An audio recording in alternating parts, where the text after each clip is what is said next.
In this video, we're going to be taking a look at a really neat retro computer themed Bluetooth speaker that has a bunch of cool features built into it. This is Steve from Restalgia, and let's get started.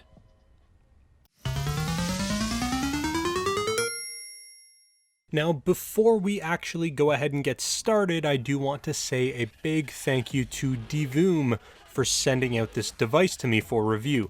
And as you can see, I was sent the powder blue color variant, and I'm going to take a look at all of the different things that this device has to offer.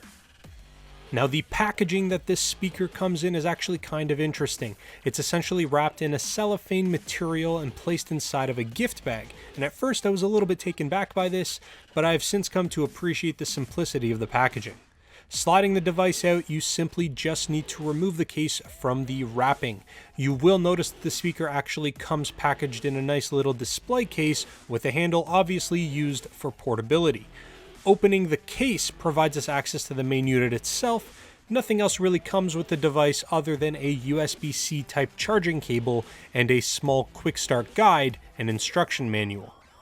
The design of the speaker is really unique. It is supposed to be reminiscent of an older style computer display in terms of its form factor, complete with real mechanical keyboard buttons that are lit up but actually give some really awesome clicky feedback. And I do really like the design much more than I originally anticipated based off of the photos that I'd seen. Now, I'm really digging the retro computer look, and the form factor is a great size for leaving this thing sitting on your computer desk or on a shelving unit for display. Wherever you want to put it, it actually fits in quite well. Now, aside from it being a Bluetooth speaker, which we will get into shortly, let's look at some of the other features this device comes with. It has a fairly large 16 by 16 pixel grid display that can be used to display a bunch of different things, including a clock, timer, noise decibel reader, and even allow for custom pictures or animation. And these features are actually really cool, but the thing I thought that was the most interesting was the inclusion of a number of quote-unquote non-branded games. And there were a ton of games, like different coloring style games and things like that, but the one that I enjoyed the most was one that was very similar to Tetris.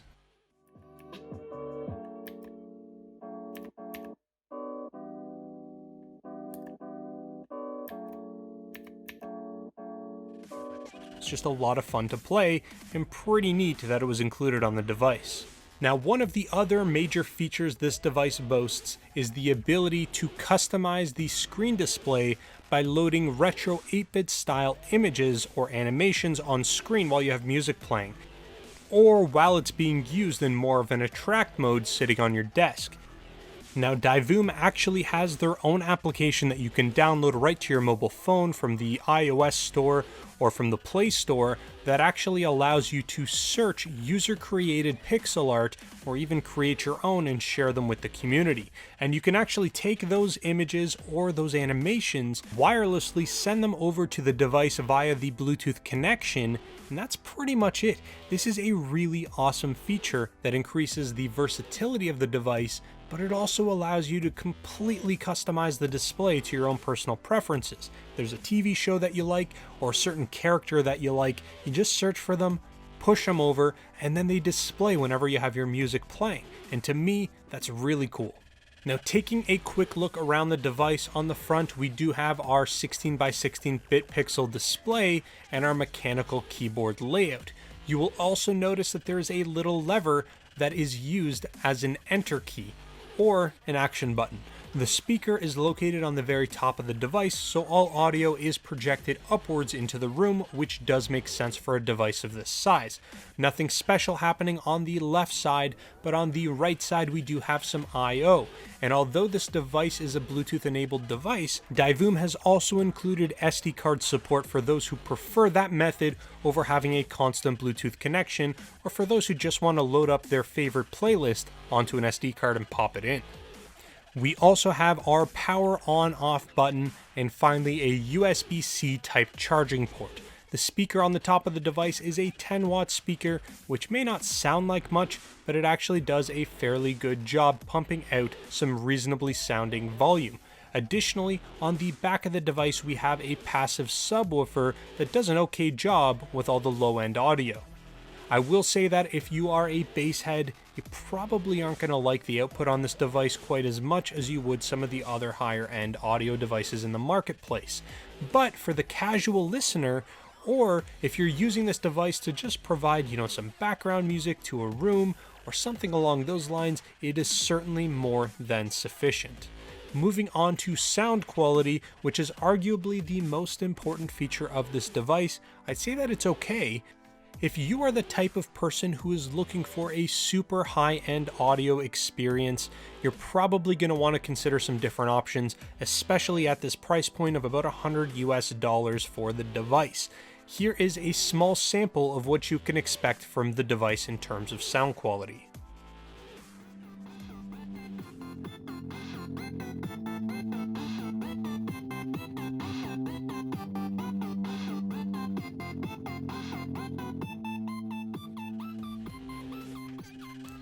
Now, as you can hear, the sound quality is pretty decent, so this is maybe a good pickup for people who are okay with a mid-tier sounding audio system, but also great for those looking for quirky and customizable features and interfaces on these types of devices. To be fair, for the size of the speakers that you get in this thing, performance is substantially better than I had expected. Treble is clean and clear, and even the passive sub does a reasonable job for its intended purpose. For the size of the device being this small, it does provide more than expected.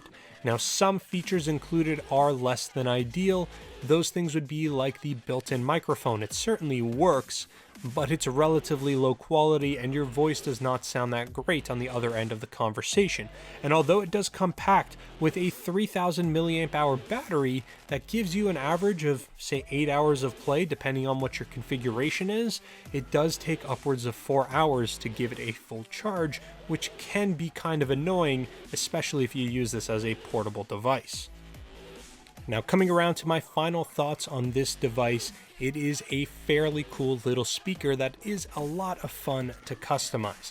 Now, it is available in a number of different colors to match your preferences, but has a lot of really cool features baked into it. At a retail price of $100, I think it's a great little multi-use gadget, but if you are expecting to buy this to have Bose audio quality or some really high-end audio, you probably should consider some different devices. Now, if you are okay with the mid-tier audio quality and like the unique customizable pixel grid display, then picking this up is definitely a way that you should go. Now, as always, I will leave the purchase links in the description down below. But that is pretty much all that I've got for you. Please leave a comment down below letting me know what your thoughts on this device are, and let me know what other types of products you'd like to see me review. Consider subscribing to the channel and giving the video a thumbs up if you liked it, or a thumbs down if you didn't. Thank you so very much for watching, and I will talk to you guys again real soon.